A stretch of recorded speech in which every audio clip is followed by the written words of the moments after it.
Hey Flip fam, Flip Man here. Hope you're having a flippin' fabulous day out there.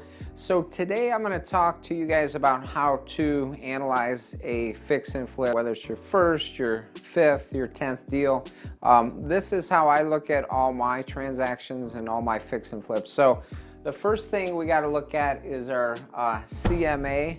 So what that stands for is comparative market analysis. So what will that home be worth after you renovate it? So it's important to compare it to other similar properties within the, I'd like to stay within the square mile. I even break it down to the half mile and see what has sold in top shape, because again, your goal as a fix and flipper is to renovate it into top shape. But again, don't renovate it to over renovate it for the neighborhood, because the more money you spend, the less money you have in your pocket. But it's a fine line because you want to fix it to definitely sell it quickly. So first thing again is your CMA, or comparative market analysis. Second, I call it a pocket. So where I'm at in Arizona, there's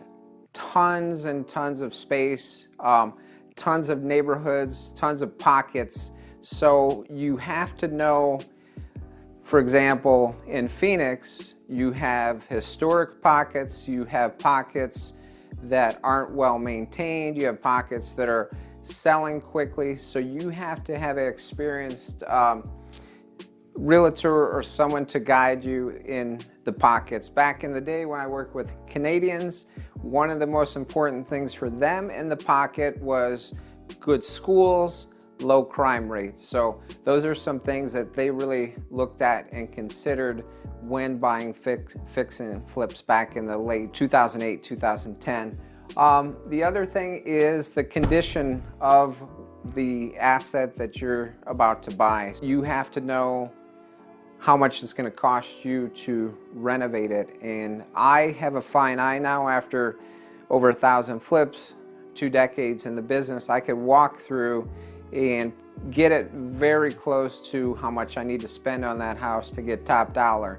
When you're first starting, you know, we have spreadsheets, we have check sheets on every item that you have to look through and figure out the cost when you go back home to plug in your numbers. Finally, when I'm analyzing a deal, this goes with the CMA. It's after repair value. It's called ARV. It's numbers. So that's what I love about fix and flip. It's all numbers. So it's not emotional. It's not anything like that. It's just, what can I buy it for when I pick it up?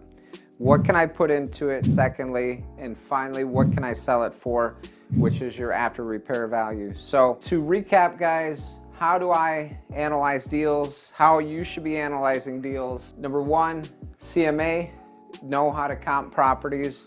Number two, important, you know where you're buying the properties, what pocket, what's around you, what's selling. Three, the condition of each project. It could be the difference between $20,000 and $35,000 in repairs if you're missing something. So you always want to know the condition and how to plug in the numbers on what it's going to cost you to renovate it. Finally, again, after repair value or sales price, make sure you're tight. You're tight on all these 4 steps.